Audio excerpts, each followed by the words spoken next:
Hi there, in this video, I'll give you a quick guide on how you can whisper chat on Roblox.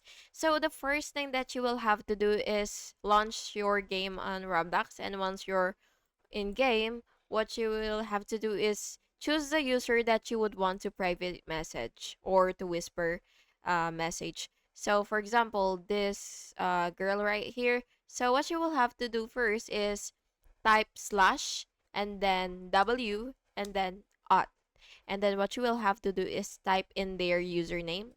So as you can see, it automatically did this thing, which is Doreen, which is her. And if you want to send her a message, just type a message, type whatever message that you want to send them.